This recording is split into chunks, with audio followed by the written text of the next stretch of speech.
everyone. So we have myself, Chris from the Comics Lounge, joining you live on YouTube. And then also I'm trying something a little bit different tonight. I've tried it a few times, trying to see how well it works, see if we can get some more people joining us in the chat. So we are also live on Facebook. Thinking about starting a Facebook group for this, just to kind of go live there, and we'll see where it all goes. But joining us tonight is the one, the only Alex Garcia, LinkAMG 2.0. How's it going? Good. How are you doing? Doing good. Also joining us tonight is Hoarders Hide. How's it going, Hoarders? Pretty good. Pretty good. How about you guys? Doing good. So what's everyone got going on this week? It seems like it was a quick week. I feel like we just did this the other day and that it hasn't even been a week already. Well, I guess right now I'm just looking forward to watching the Olympics. Yeah. It's weird. It's actually the first time ever watching the Olympics where I don't have cable. Now I cut cable, I just only have internet and have streaming services.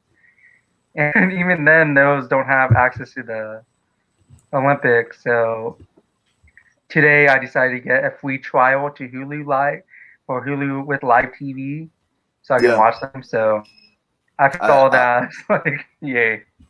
I love the Hulu Live that I have. It is absolutely amazing. It's definitely worth it. And yeah, it's nice to be able to see different things. Hoarders, I gotta ask, what do you have going on over there? You said that you were doing some cataloging. Oh, that's a nice cover.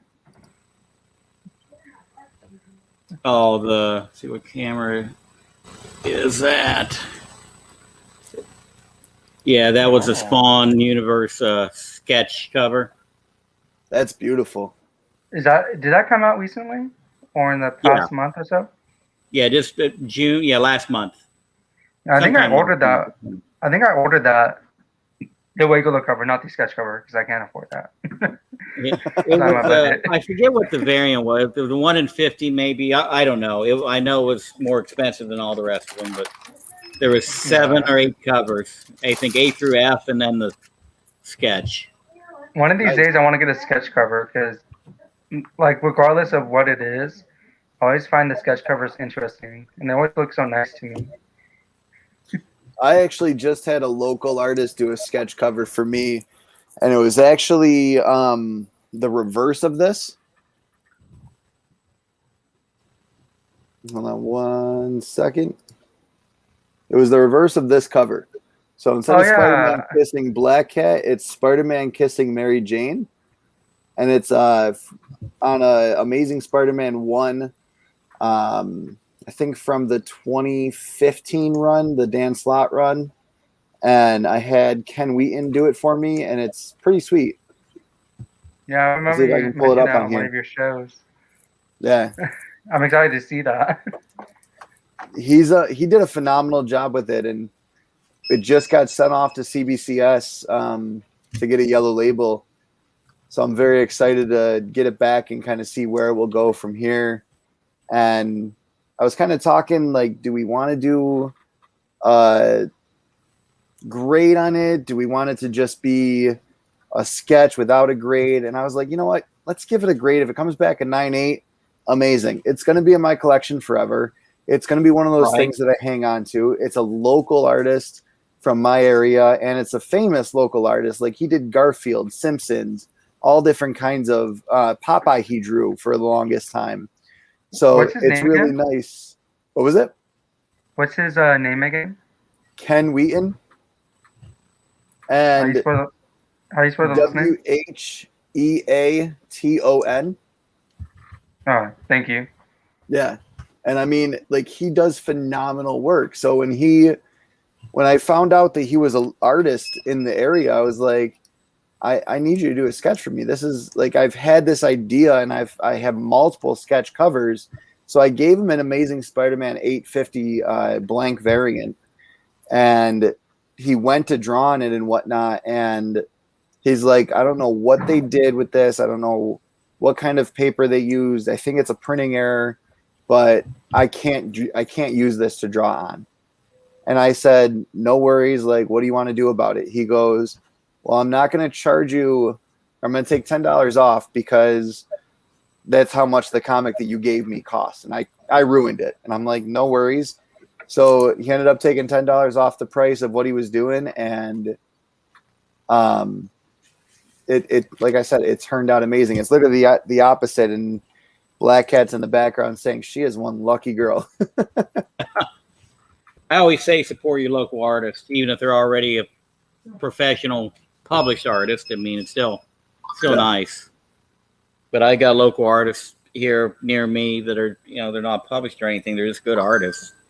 And I have them do stuff, little commissions all the time.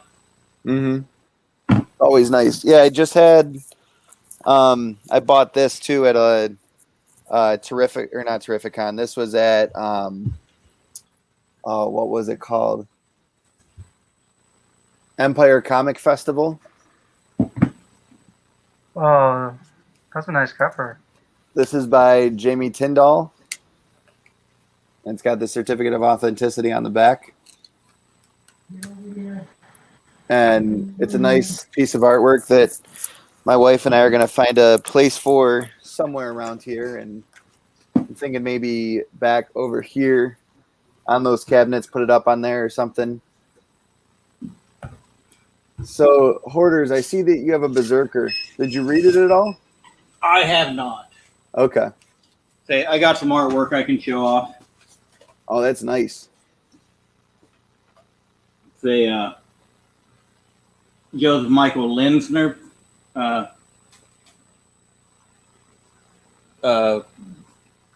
Death character. I got them a month ago, and I just had them all reframed. I just picked them up today. That's really nice. Here's the second one. Oh, wow. And these are all published pieces. So they were all in either one of his pinup books. The first one I showed, I think it was the back cover to one of his books, and maybe an inside dust jacket. And then here's the third one. Oh. That's really cool, too.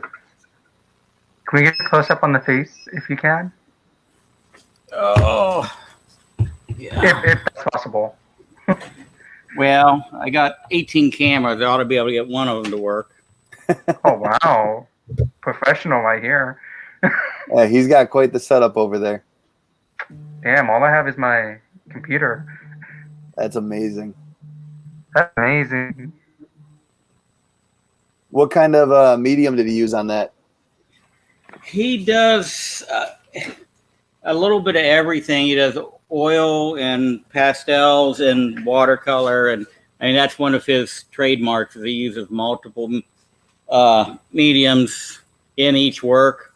Awesome. I think he uses airbrush and everything. It was kind of funny when I took it to the frame shop. First thing he does with everything is when he's pulling them out of a frame, he takes a look at them to see if they're originals or prints. So he kind of knows how he's going to treat them. And he took one look at it and said it was a nice print because all he saw was the spray from the airbrush work. So he thought it was pixelation from the printing process. And I said, no, you better look at it again. It's an original.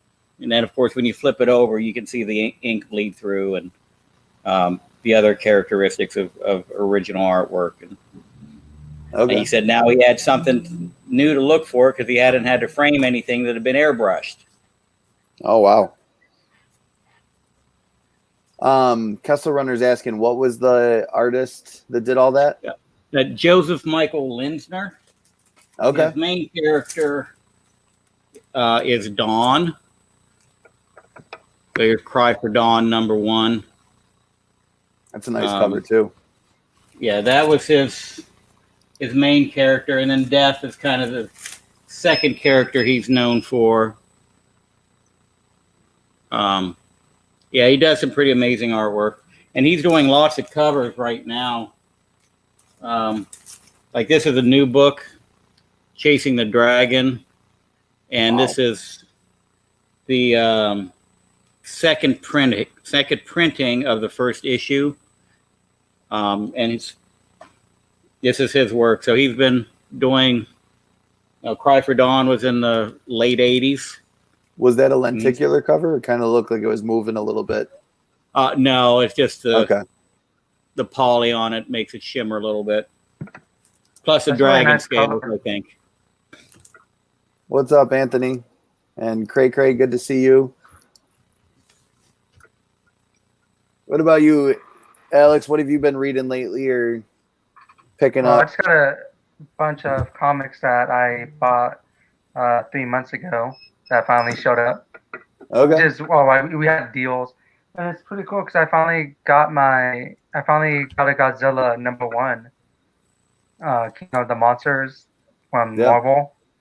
I finally got that. I've always wanted it, and That's finally got it awesome. for like a good price. And I was like, yay! And so I got that. I got a couple of Tarzan books, and I got the complete miniseries of Legends from DC, which introduces Amanda Waller first appearance and the first appearance of the modern Suicide Squad. So that's pretty cool. No, I thought it was really cool. So I got all 6 parts. That's what I've been doing, reading and everything. And so far, I've just been keeping up with cataloging all my comics using my Excel sheet. Very cool. Yeah. Yeah, I use an Excel spreadsheet too. It's very simple. It's nothing like what Hoarders is using over there. Hoarders, Yeah. what program do you use? It's called Comic Base. Okay. So it's there's a subscription with it. It's got an annual subscription. The program keeps working if you don't pay the subscription, but the prices don't update. Yeah. And you don't get the new issues automatically downloaded, but you can still use it to keep track of all your old stuff. But it's, if you have any, they have a free version that works for up to 500 books. Yeah, I tried getting the free version of that. It didn't work for my Mac. Once you get over 500 books, and you have to go to the paid version. But I've been using it for a long time, and I'm approaching 15,000 issues. I know I have over that. It's just I don't have them cataloged yet. So that would be kind of hard to do on a spreadsheet. I mean, you can do it, but yeah. I remember when I computer first do you have? started, that's what I did do with a spreadsheet. So this is what I use. Is a simple spreadsheet. Let me see where I can pull it up. There we go. So I've got it labeled. I've got Amazing Spider-Man at the top. Then I've got going across the top each hero. There's some that I have like very small runs in. Like I don't pick up a whole ton of, let's say Wolverine books.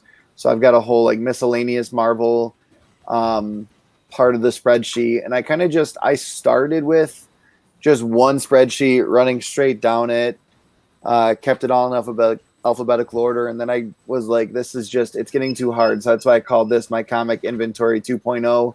I went back to the drawing board and I did a different page for each, and I still need to do a video of how exactly I catalog and what I do and where I kind of get each book from and whatnot, and kind of go through all these books. This is the stack that I just cataloged recently, that I still need to file in the boxes behind me. But yeah, it's definitely a nice and easy, cheap way to do it if you don't want to pay for it. But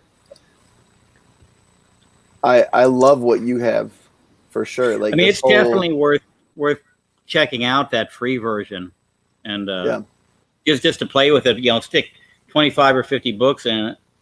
If for your new books, it lets you use a barcode scanner, so you can nice. literally scan the barcodes and drop your books in. Where did you buy that scanner?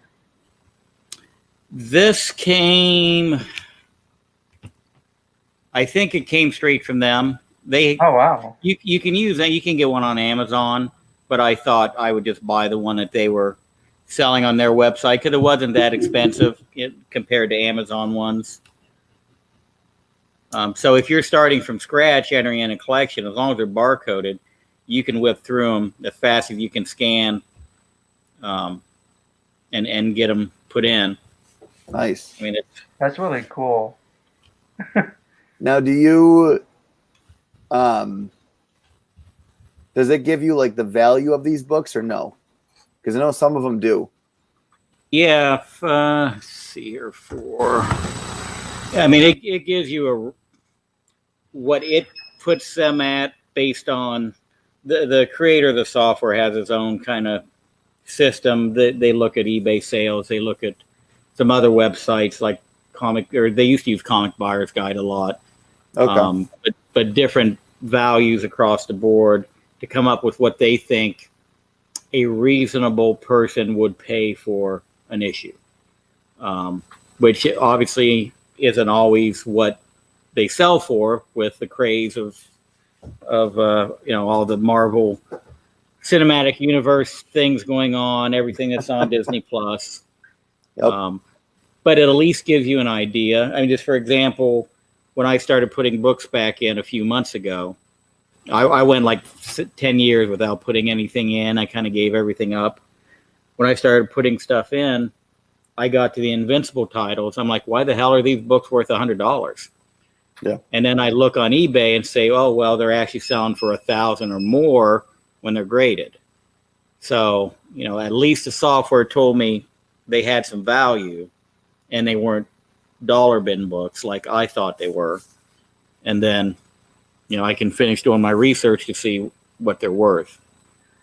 But yes, I mean, like I'm getting ready to put in Something Is Killing the Children 16. And this is what it values that series at. It says issue 1 is $600. Raw near mint, which I really don't follow it, so I don't know if that's accurate or not.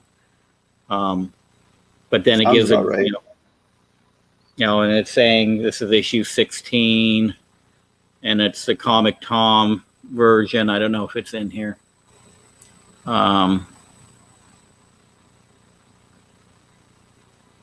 This one must not be in here yet, but it gives value on, all the variants, rough values again.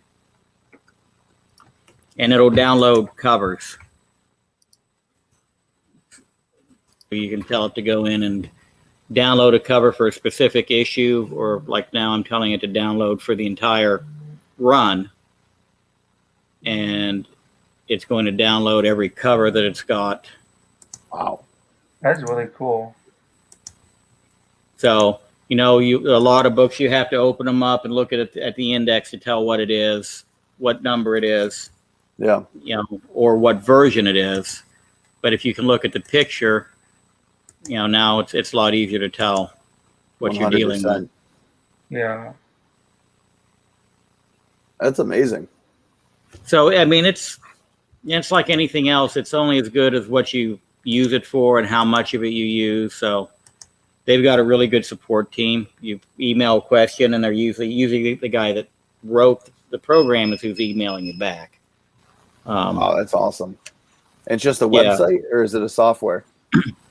It's software. So you download it to your PC.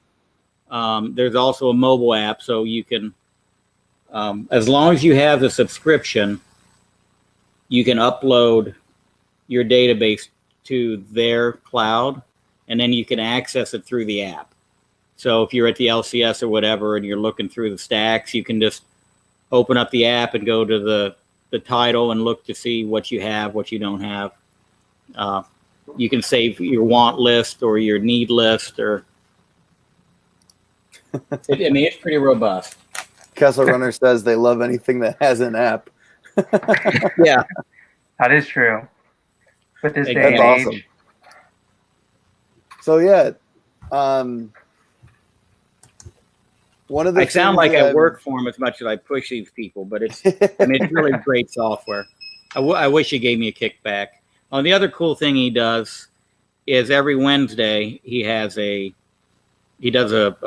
YouTube podcast, a live stream, and it's just a random. He picks one topic that he kind of goes over, and he ends up going off on tangents and talking about the state of the comic industry, or maybe one week he'll spend time talking about technology and how Windows has changed and how that's made him have to maybe evolve the program a little bit. But it's just, you learn shit you never knew you wanted to know, on top of getting information about the software, and he'll answer any question you throw out in the chat, or at least try to.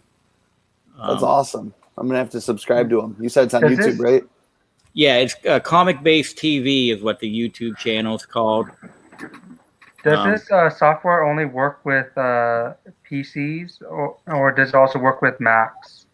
I can tell you pretty quick. I'm almost positive he's got a Mac version. Because I tried downloading the free version and it wouldn't work for my Mac.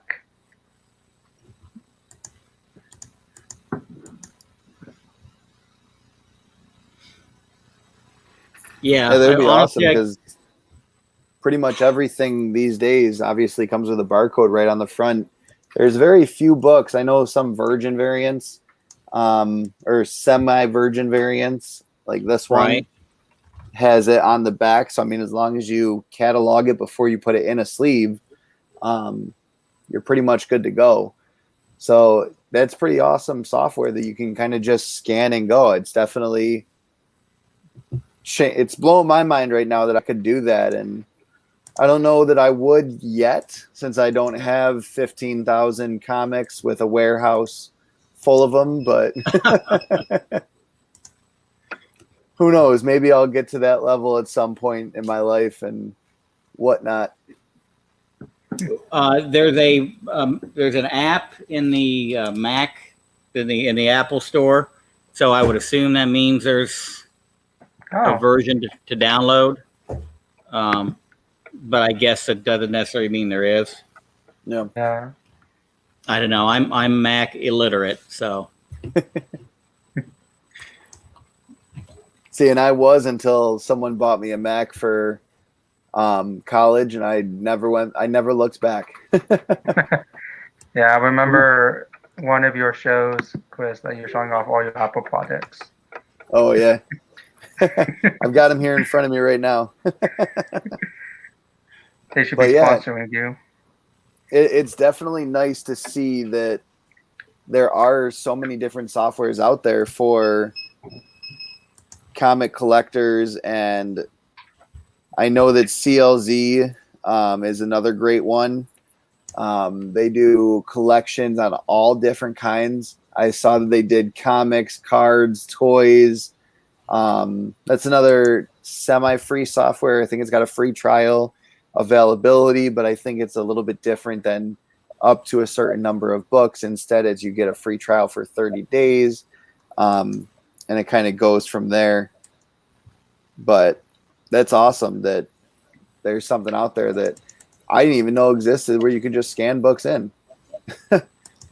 Yeah. Yeah, anything with a barcode. You run into some of the older books, like back in a lot of when they started putting the barcodes on, some of the bronze and copper books, they recycled them. Every book didn't have a unique barcode, so you may scan a older Amazing Spider-Man in, and it gives you 5 options. It says that, this barcode was used on these 5 books. So pick one. Which it's not that bad on those, because you can see the issue number and just click on it then. Never knew that. That's interesting. So Link, did you get a chance to watch that Disney Plus video I sent you? No, I haven't. I've been kind of busy today doing chores and stuff around the house. But I saw the title though. I saw that and I was like, Whoa, is this true? Yeah, so from what I'm understanding, after the premiere access kind of ends for Black Widow, Disney is no longer going to be allowed to do premiere access for their movies. And that all stems from the fact that the box office lost in the first weekend $60 million to premiere access. And typically, and I don't know exactly what the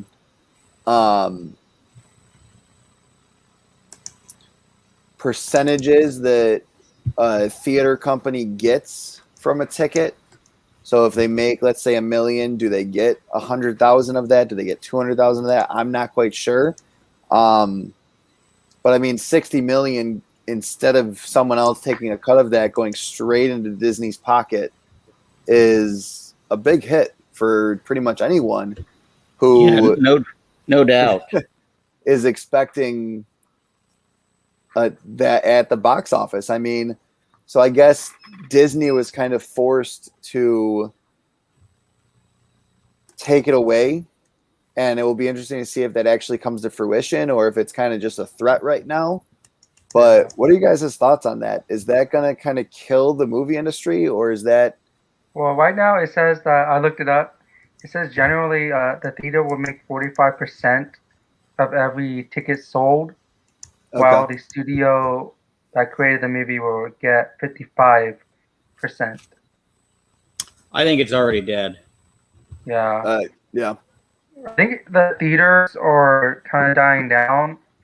I think especially since COVID hit and all these streaming services are releasing the movies via their own streaming services, just like with Paramount Plus doing it, HBO Max, Disney.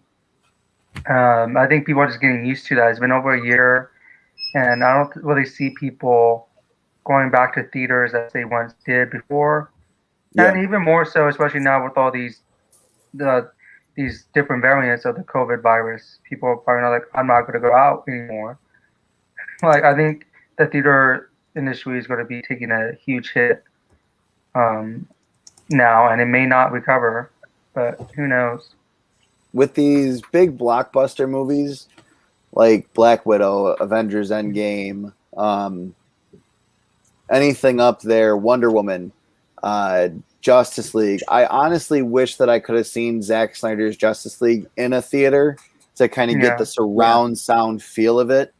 But at the same time, I didn't feel like I lost anything sitting watching it from my couch, because I do have a nice big TV. It is comfortable on my couch. It is a surround sound area. But at the same time, when I went to go see Black Widow at the drive-in, it all kind of came back. It was like that nostalgia of being at the movies, but at the same time, it was also the drive-in.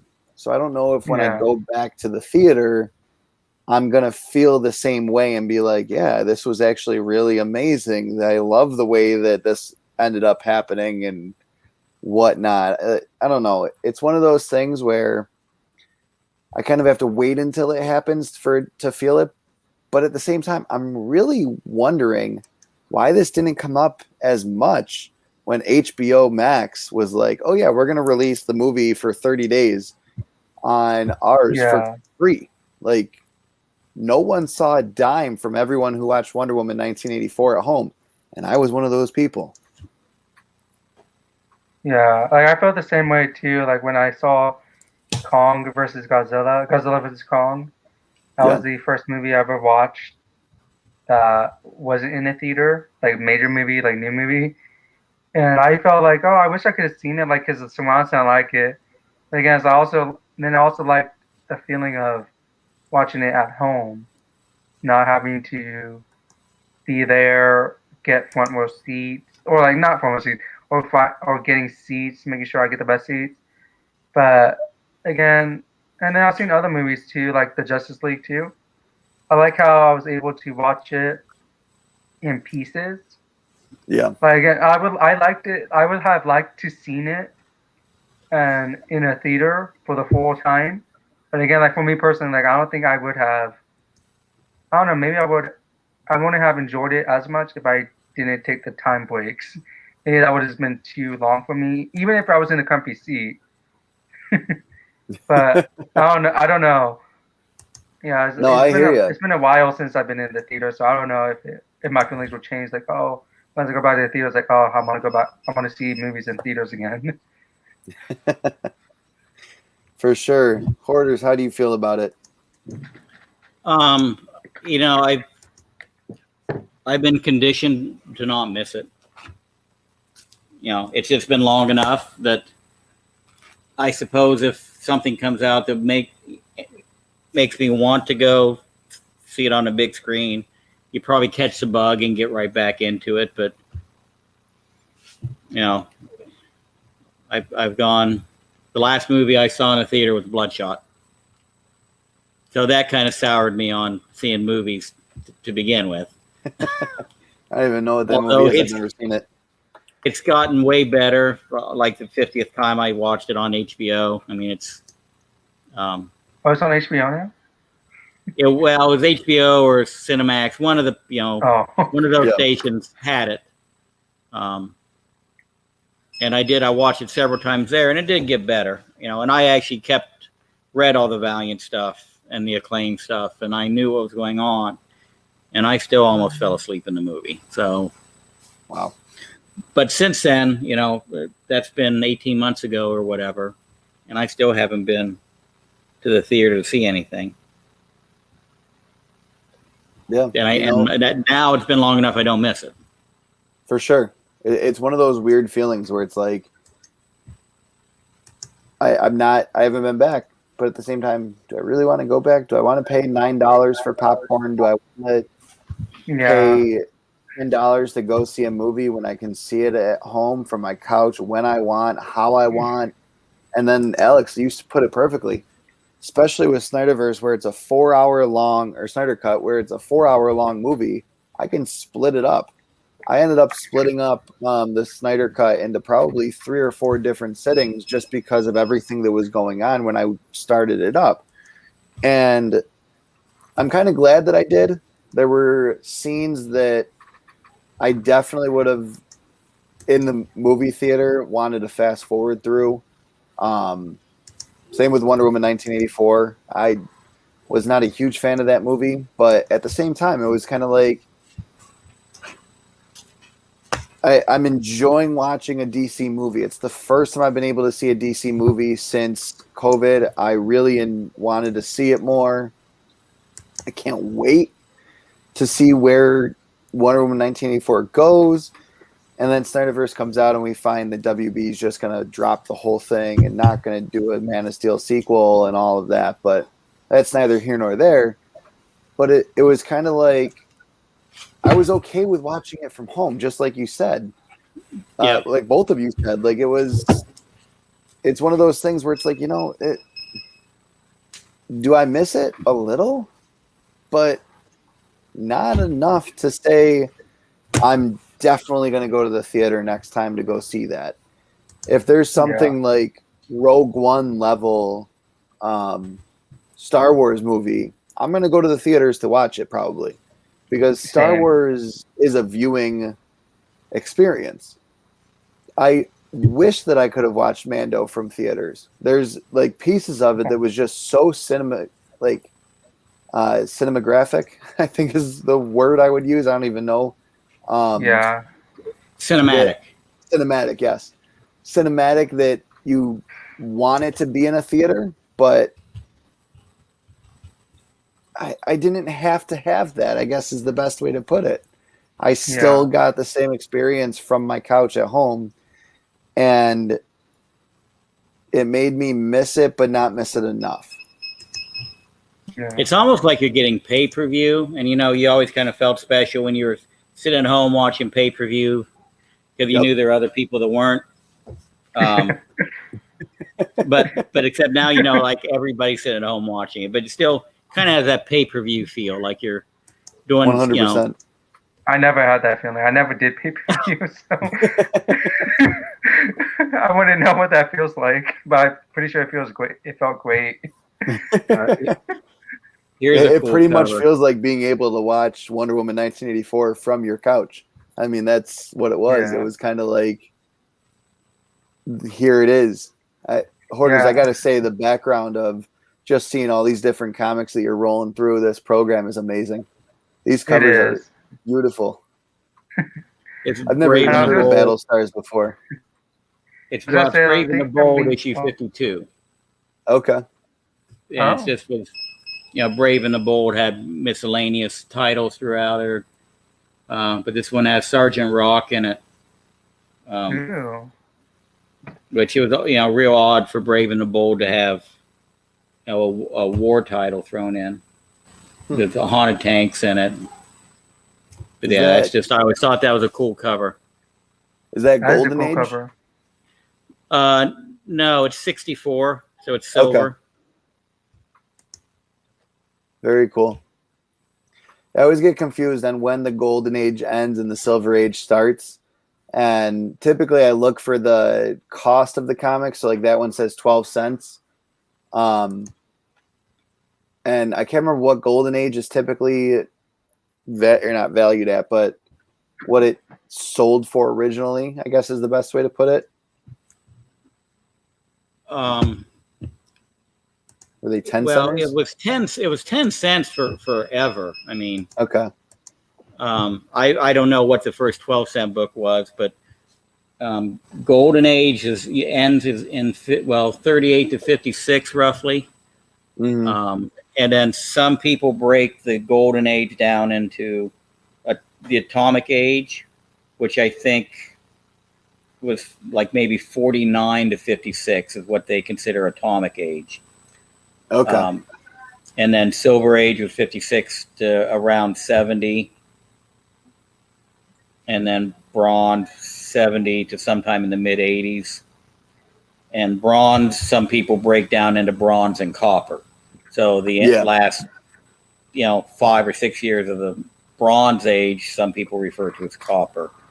There's I'll see if I can't find, there's somebody I found on YouTube, somebody does an awesome video on the different ages, and they even give like specific issues that they feel were the start of the age, like Flash 4 was the start of the, Showcase 4, first Silver Age Flash is what, seen it to be the first, as the start of the Silver Age. I've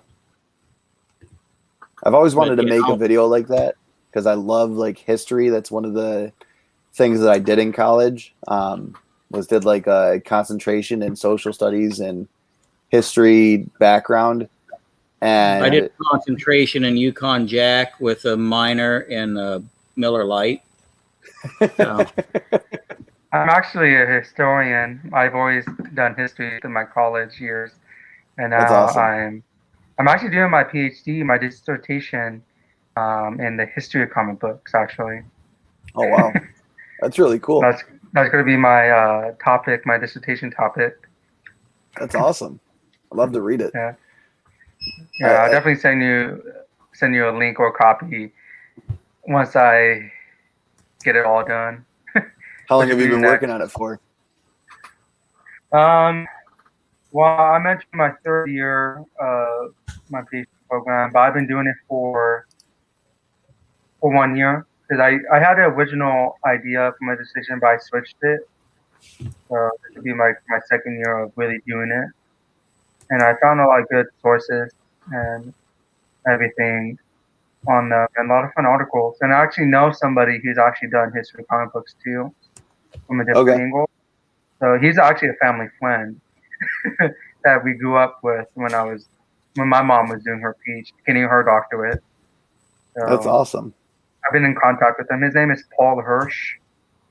I can send you his name. I'll message you his name and everything and his new book that's coming out this year. And he's a really nice guy. He's really knowledgeable about comic book stuff. So, that name sounds really familiar. Yeah, we've been in touch recently. I'm having him.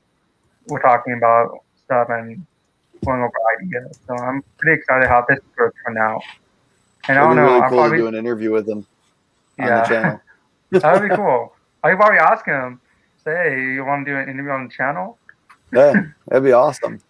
Yeah, and it's pretty cool. 'Cause I was thinking, like, I know this is a long one. Like, once I finish it, like, maybe I should get like a comic book artist or a local artist. Well, actually, there's no local artist where I am. I've checked.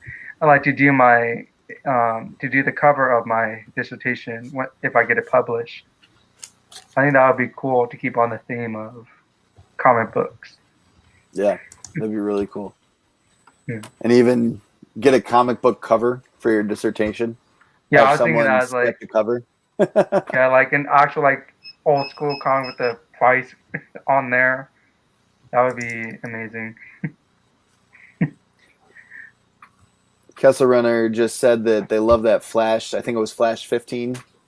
Yeah, I started picking up these mixed media covers where they're Oh, that's cool. I like That's the really name. cool. where you Submariner. can tell it's a real photo with the artwork superimposed over it. That's so cool. That's amazing. I've never seen this before. Yeah, Is that from the time period, or is that Yes. new? Okay. Well, these are from the early 70s is when most Yeah. of these are. Would be 60s on the Submariner. That's 70s. I know there's some Probably people who have same kind here. of like taken old school comics and redone them with a new kind of twist, I guess is the best way to put it. Right. What is up, but that's, Raffy? Good to see you. that's a real building, real trucks, and then they just have Yeah. the whatever they are superimposed over top of them. So That's amazing. yeah, so whenever I see one of these mixed media covers like that, I try and pick it up. There was actually a When did couple of those- Shazams. When did So those come out Shazam in again? a rocking chair with real kids around him.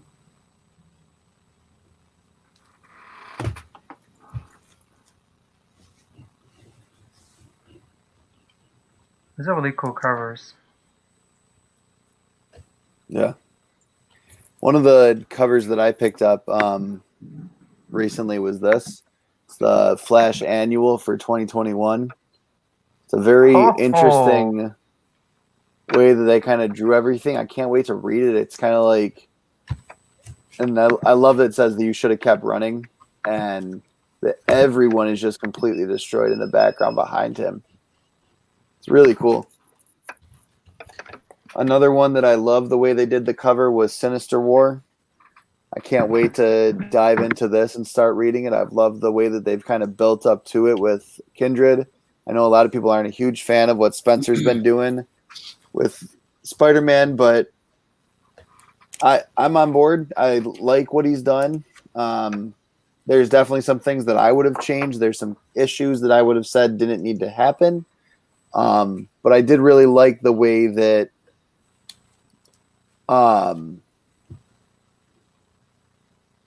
I like the way that he kind of took different sides of Spider-Man, and he's kind of done like, okay, we're going to go in this direction, then we're going to stop, and we're going to pull back, and we're going to go in this direction, then we're going to pull back.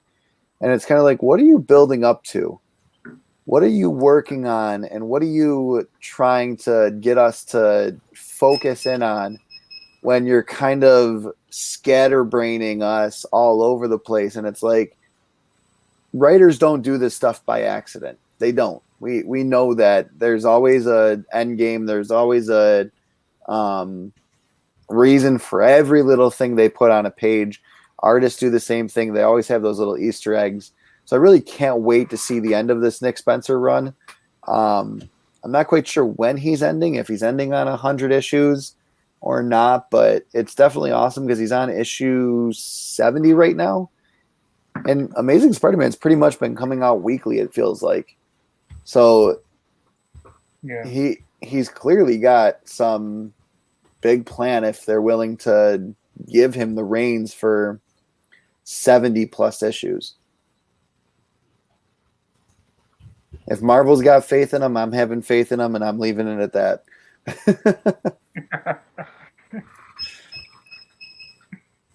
That's a really cool Shang-Chi cover too.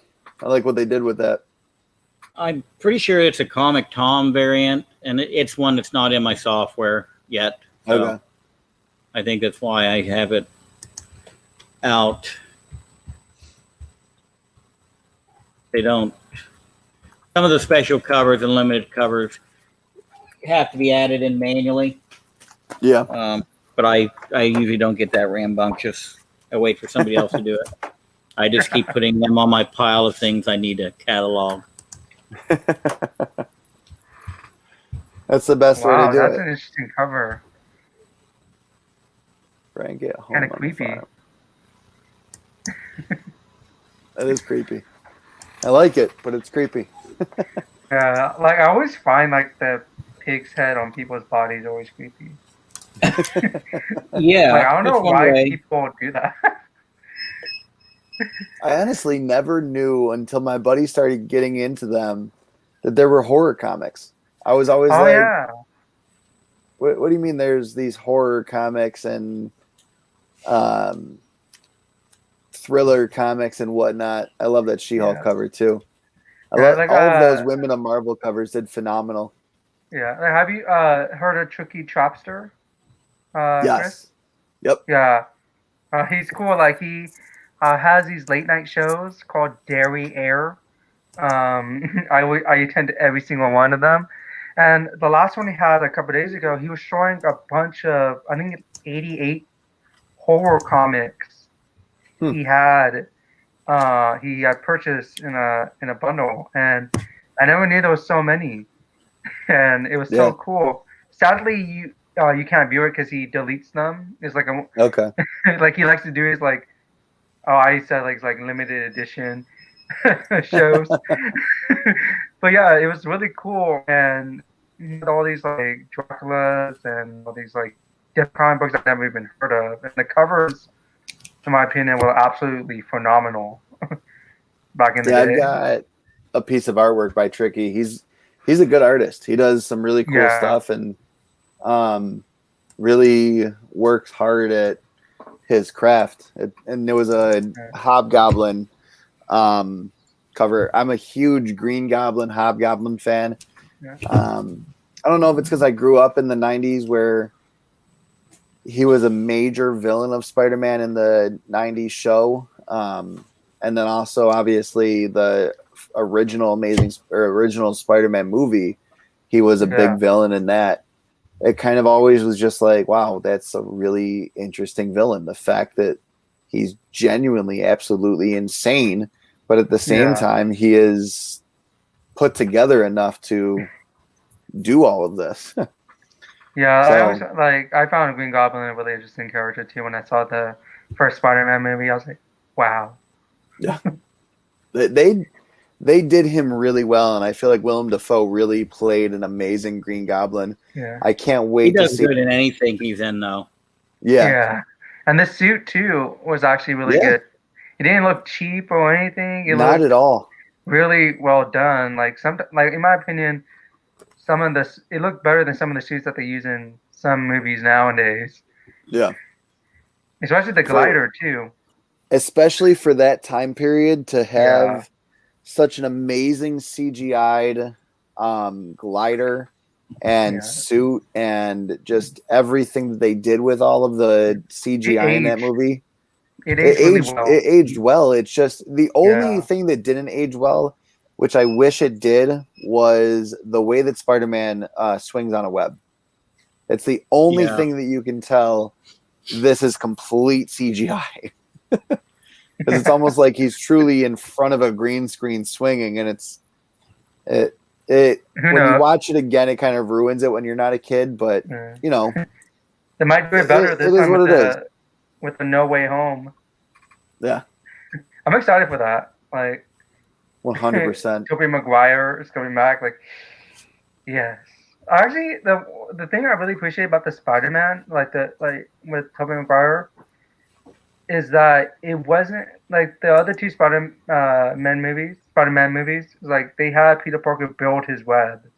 Yeah, I really liked it how with the Peter Parker with Sam Raimi's movie, like he came from his body. Mm-hmm. I thought that was really cool, and I wish they stuck with that idea.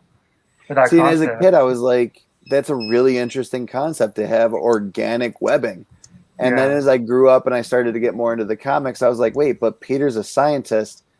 he creates his own webbing. And Yeah. when I saw Tom Holland literally in a science class mixing his webbing, I was like, this is it. This is the Spider-Man we've been waiting for, who does everything that Spider-Man does in the comics. Yeah. And as much as I love the organic webbing as a kid, and I still love it today, I still think that it's a really cool concept. I have to say the best web shooters were not Peter Parker's, obviously, Andrew Garfield's. I love the look of them. I love the way that they kind of sat on the wrist. It was very cool the way that they did Spider-Man in that. And I know that it's a very unpopular opinion, but he truly is my favorite Spider-Man iteration. Really? Yeah. Tom Holland is a great Spider-Man. I think that he is very quippy.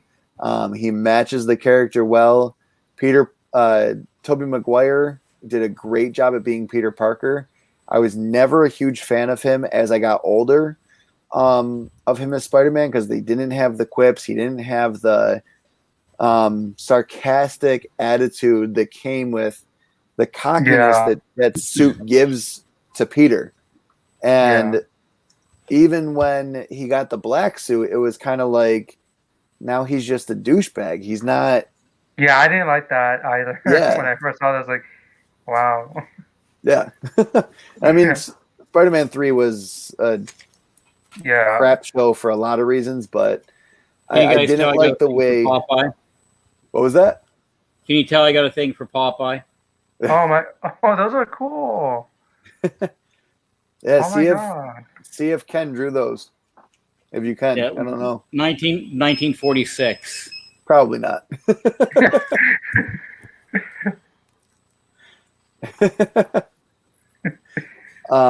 But yeah, as I got older, I was kind of like, not really a huge fan of Toby anymore. And then when Andrew Garfield came out, I was like, wow, I can't wait to see what they do. And then Electro kind of ruined it. The way that they did Electro, I wasn't a fan of. Especially the way that they did Harry Osborn and I don't think I even saw Spider-Man that 2. one. But I've only saw the second one because they played it free when I was at UC Santa Barbara. Okay. I was doing my summer start program, which was to help people get used to college out of high school. And they did a free screening of that. I was like, okay, let's go see it. That's the only time I've ever seen it. I actually never seen the first one. But I think I should probably go back, give it a chance. The thing that I loved about Amazing Spider-Man is they actually started to dive into Peter's parents. Oh, yeah. And it was so amazing to see the backstory and the side stories of Amazing Spider-Man that we didn't ever really get in the original Spider-Man series. And obviously we got Uncle Ben's death. Obviously we got Aunt May and her lines, but Mary Jane really was there just to scream the whole time at like a damsel in distress. I wasn't a huge fan of her character in the original trilogy. But the way that they kind of went about seeing what they could do with the parent storyline, I wish that we would have been able to find out where that went with Amazing Spider-Man 3. It's the only thing that we never got to see that I'm really upset that we never got to see. We're going to get a Sinister Six movie. We know Marvel and Sony have that in the works, but the fact that we don't have any closure on the subway scene in Amazing Spider-Man 2 and where that was going to go sucks. I wish we could just talk to, I think it was Webb who did that one, who did the Amazing Spider-Man series. Wish we could just talk to him and be like, okay, what was the plan for that? Where was that going to take Peter, and how would that have impacted the trilogy overall, and what else could have happened as a result of all that? But that would be interesting. I remember seeing some scenes from the first one. I remember about that with parents and everything. I did find that interesting, because I really wanted to know more about his parents. Yeah. It was just so cool. Like, he learned a lot from his dad, who he had only known for like the first 5 or 6 years of his life in the first movie. Like he learned about the decay rate algorithm and what his dad was working on, and then why Osborn wanted it so much to the point where he was willing to go after Peter's parents and do all of that. And I've actually started to pick up the storyline from Amazing Spider-Man about Peter's parents, but I've just never been able to finish that run. I think I have 2 more issues. I've never been able to find the right issue for the right price. So I'm hoping in the next few years to kind of continue finding those issues. I found a lot of Amazing Spider-Man issues from different eras and different runs at a Comic-Con recently, but I definitely want to keep going and just dive more into everything that Amazing Spider-Man has to offer because it's a really fun read. Yeah. Speaking of cons, do you have any coming near you anytime soon? We've got Terrificon coming up, not this weekend, but next weekend. And there's a bunch of and they're all minor ones. They're more comic festivals. I was actually kind of not bummed out. I don't want to say I was upset with the con I went to. It was the first one I went to, but it was like I said, it was a Empire Comics Festival. It was just a bunch of different comic guys who got together and said, let's kind of talk comics and sell them. And they ended up doing a really great job with it. And I don't want to take away from what they did because really it was a fun time, but it wasn't the Comic-Con. It wasn't San Diego Comic-Con. It wasn't this major Comic-Con that I was kind of expecting to go to. It was very kind of low-key Comic-Con. And I want to say there was probably about 8 different people there who were selling comics. And I've got a stack to go through of what I'll be kind of talking about. That's actually where I got those art pieces from. I picked up, my wife picked up 3 different ones. One is a gift for someone that we're going to give to them very soon. And then the 2 that we're going to keep. And I honestly can't wait to go to another. I'm really excited to just kind of see what else Comic-Cons have to offer and kind of keep rolling with them. What about you guys?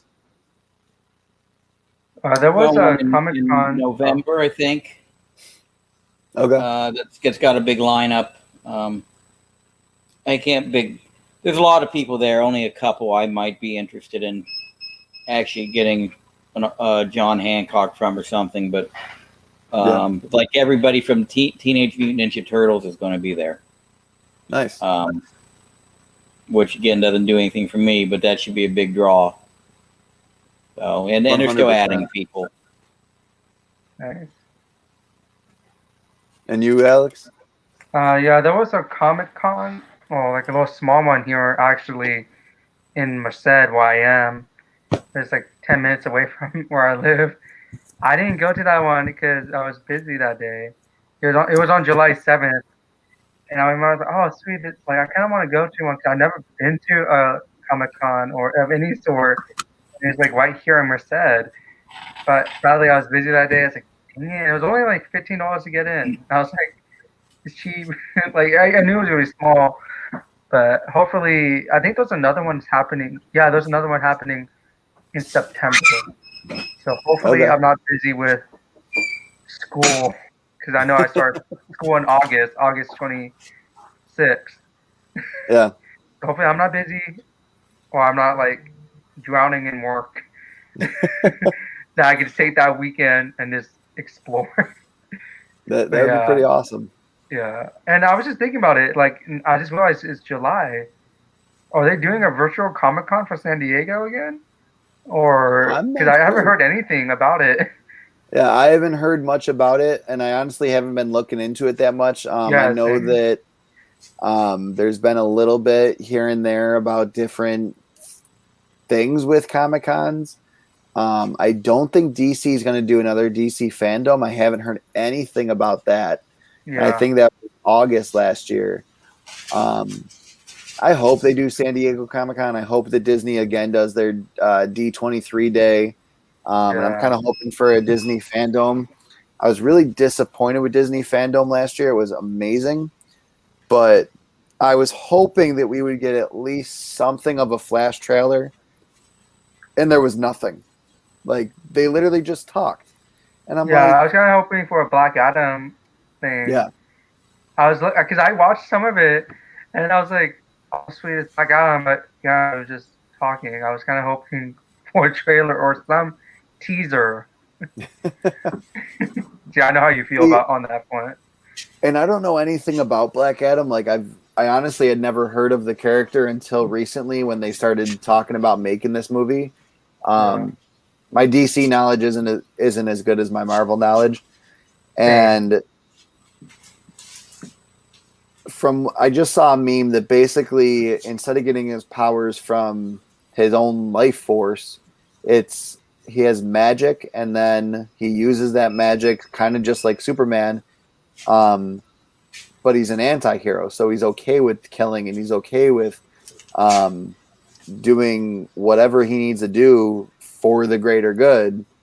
And it's interesting to see that kind of character on the big screen. Like, I really like, that's a movie that I think I want to go see on the big screen. I don't think I want to see that from home, just because it's a new character, it's a new style of anti-hero in a movie that we really haven't seen much of.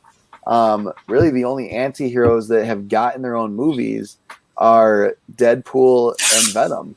And I mean, if I'm missing one, go ahead and let me know, but I only know Venom and Deadpool, and more recently what kept coming out is Morbius.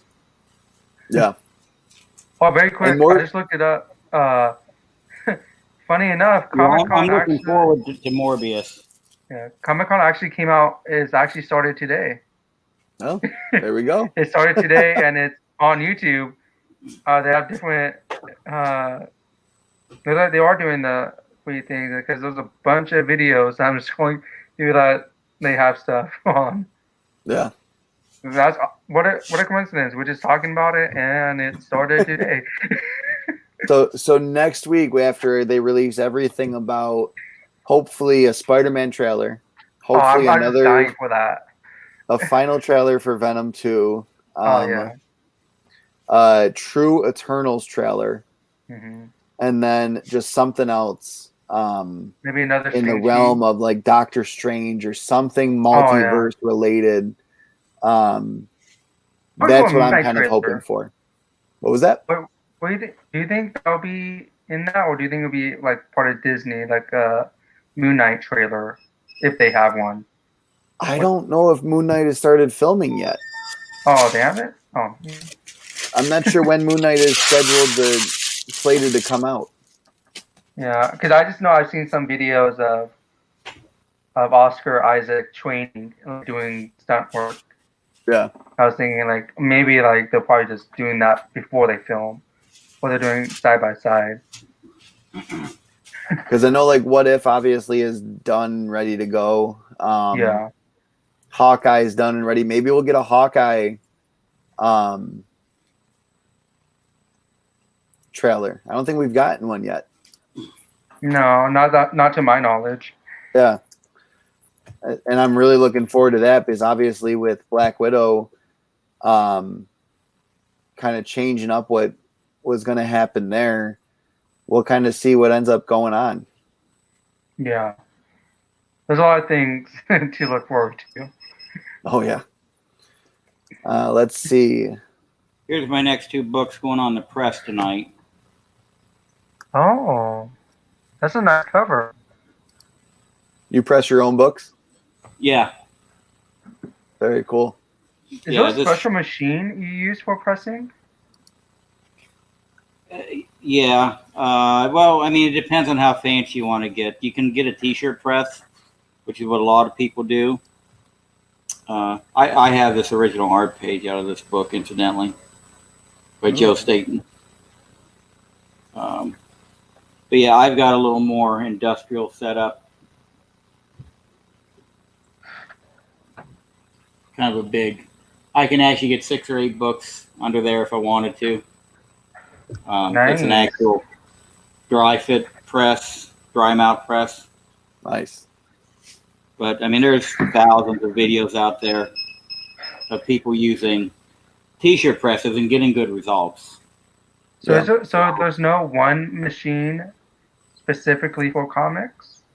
No, I mean, if you would ask a purist, they're going to tell you that something like I have is the only thing you should use, because it was designed for paper.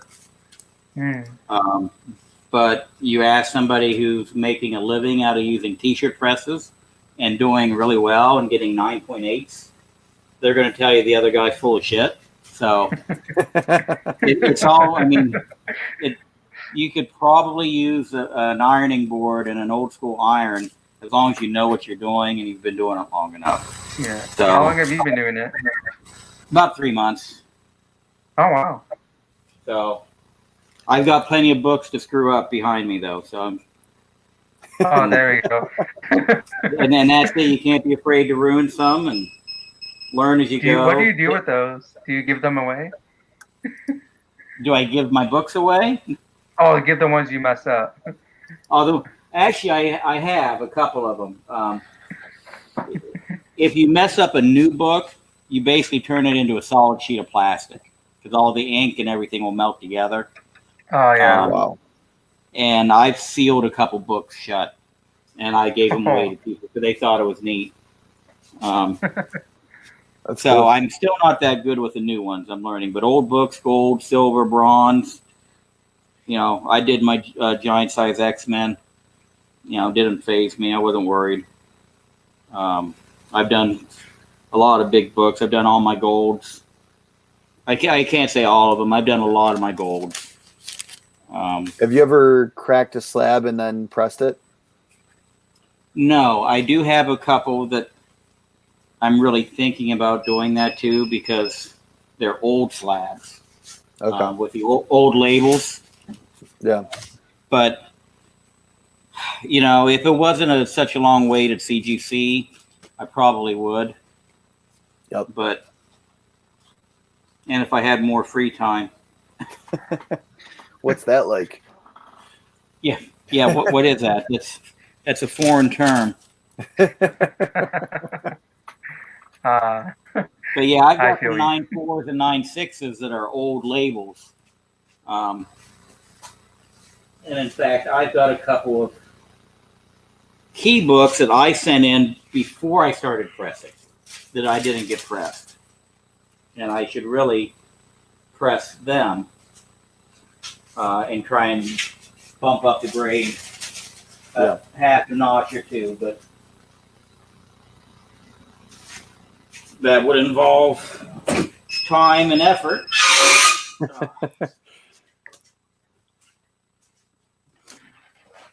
I've always wanted to crack a slab open, see if I can increase a grade. One of the ones that I'm thinking about doing it with is this slab. And it's already a 9.6. It's Venom 4, the first, or not the first appearance of Null, but it's his kind of first full appearance, I guess is the best way to put it. It kind of dives deeper into the origin of him and Thor, and like the start of the universe and whatnot. And it's kind of cracked up here on the top right there. Oh. So I figure it might be worth. It's definitely going to get reslabbed at some point, but Did it come that way? It happened on an accident. no, it happened by accident. It was sitting up on a shelf over there and just kind of slipped and fell off the shelf when I wasn't looking, and just hit perfectly on that corner on the concrete. So it's one of those that books. Alpha Flight?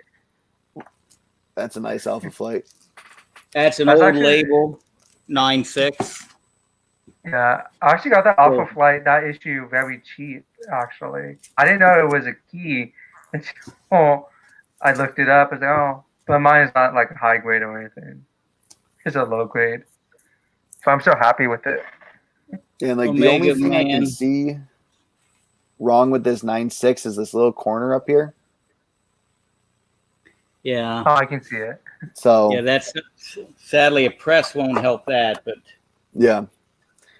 So I'm hoping that maybe if I just resubmitted, I could get a 9.6 again, or maybe bump it up to a 9.8 and just get a grader who's a little bit happier that day.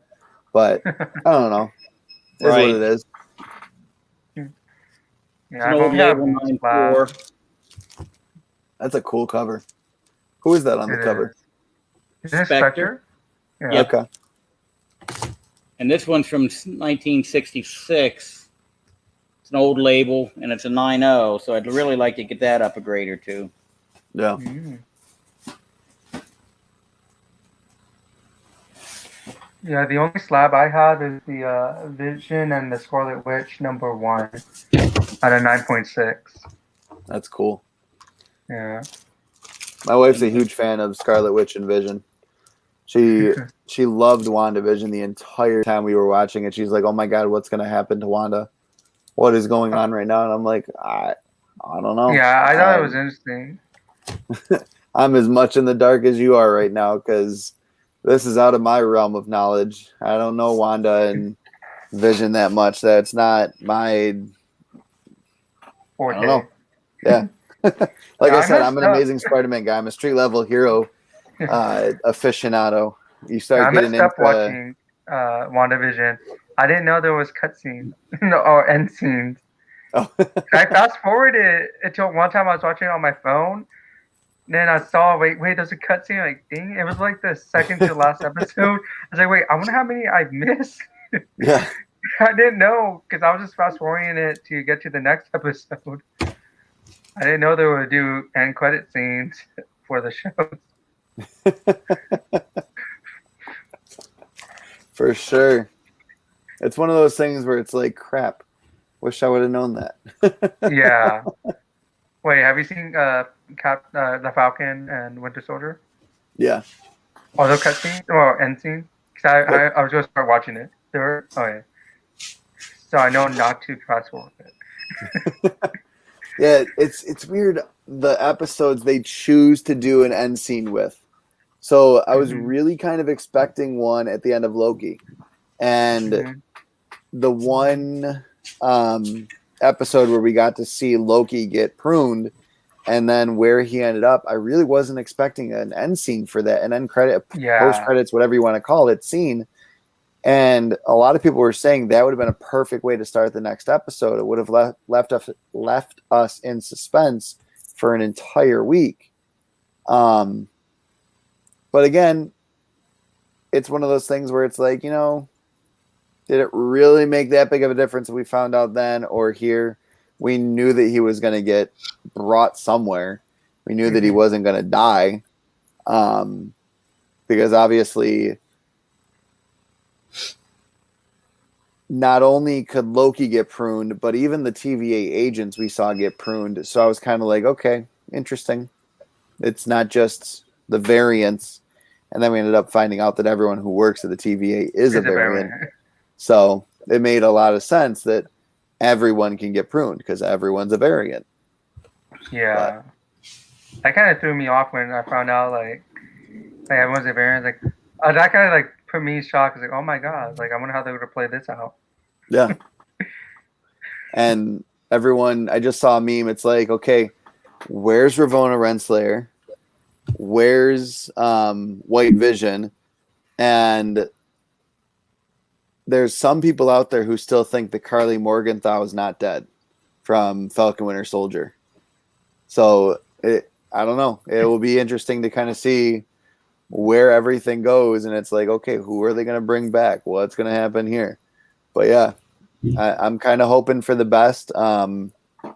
It's interesting. And then where's Yelena Belova going? Why is her next mission or target Hawkeye? It's like, give me something to go on. Like, tell me. But at the same time, I'm glad you're not telling me. Yeah. It's like, I love being in suspense, but at the same time, I want to know right away. That's a cool Justice League cover. Yeah, I was going to ask about that. Is that the Starfish that's going to be in Suicide Squad? Yeah, this is Brave and the Bold 28. That's first appearance. But this is one I sent in and I didn't press. So I'm contemplating cracking this one and pressing it and resubmitting. It presents really well for a 3.0. Yeah. It looks really nice. Get it Like, up. I'm interested now in that starfish or starwhale. I didn't know Yeah. there was a giant starfish in the comics. Now I'm like all interested. Like, wow, that's pretty cool. Simple but It's a cool. variant of Kang. In a DC universe. If there's a crocodile Loki and a frog Thor, there can be a starfish Kang. Yeah. Oh yeah. Absolutely. I thought that was pretty funny with the crocodile Loki. Yeah. And Loki's reaction, like I'm not like the sad thing is, or the weird thing is, I'm not even that surprised. No. And I'm I glad I know. caught onto that small scene with Frog, the Thor Frog. Yeah. Like I had to rewind that. Like, oh my god, is that it? Is that what I think it is? And it was confirmed the next day. Yep. So yep, the Easter egg of the Frog Thor. There was supposed to be a whole scene with him, and Chris Hemsworth was actually going to voice him, and they actually did it, but it never made the cut. There were two scenes. There was a King Loki scene, which I knew they were going to do King Loki, but it was going to be King Loki, but when he's sitting down in episode 1 with Morbius, where he's sitting down with him, he's kind of like going through his life and the different ways that it could have played out too, I guess. And one of them is Loki talking to Throg, and then another one is King Loki, and just being the ruler of Asgard. And I was like, so there was going to be a King Loki, and they took him out. Oh, I would have loved to see those scenes. Yeah. Those would have been really cool. For sure. Yeah. Oh, have you seen the Simpsons, the new one? It came out the 6-minute short of Loki. No, I didn't see that yet. And it's actually it's actually with Tom Hiddleston. Okay. Like I just recently started getting into The Simpsons because I have Disney Plus. I was like, okay. But I saw the Loki one. It's actually pretty good. It's worth the 6 minutes of watching it. Yeah. You will enjoy the end. I'll just leave it at that. You will enjoy the end. Good to know. Anything else you guys want to talk about before we sign off here? How amazing Hoarders Hide's collection in the background is. All those boxes. It's just like I'm in awe. I was like, that'd be awesome to see. I've got a couple back there, yeah. Are those on the shelves long boxes or short boxes? A combination. There's about 30 long and the rest short. Okay. 60. I'm up to 60 shorts, I think, right now. Wow. It's amazing. Wow. Keep up the good work with your collection, Alex. It's always fun talking to you. Hoarders. Yeah. Thank you for having having me on the channel again. I've got a same video place next week. dropping tomorrow morning, one of my 7.5 question episode, where I interview Magic Lasso.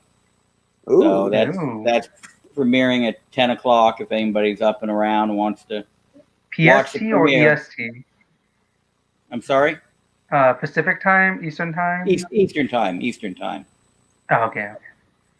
Very cool. Yeah. I'll make sure to 10 check it a.m. out. Eastern. Yeah, so make sure that if you have not already, go subscribe to Hoarders Hide. Go check out Alex at LinkAMG 2.0 on Instagram. And then again, if you have not subscribed to my channel, you are more than welcome to subscribe. Hit that like button. Leave us a comment. We have our 750 subscriber giveaway live right now. That is going to be a giveaway on July 31st. It's going to be a special episode that day. I'm going to have my brand new tattoo done up. Nice. It's a family tattoo that I'll be showing off that day on the channel. Is it a chest tattoo? I'm going to be. What is it? Is it a chest tattoo? No, it's actually going to be right here on my arm. It's going to start here and then kind of wrap around to here. It's going to be really cool. I can't wait to see what Squints comes up with. But yeah, it's going to be a fun giveaway. There's 2 mystery boxes and 4 individual comics. I just got a notification that those individual comics are on their way, and Nice. then I'm just going to ship them right off. They're all issue 750s. And I believe all 4 of them are DC, and then the mystery boxes will be Marvel. So stay tuned for that. There are 2 ways to enter. Go watch that video. I'll leave a link at the very end of this video. But thank you guys for lounging with us. It has been an absolute pleasure. As always, Thank you. Loungers unite. Have a good one, guys. You too.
Thank you again for watching. We still have 3 viewers. It's absolutely awesome you guys are watching right now.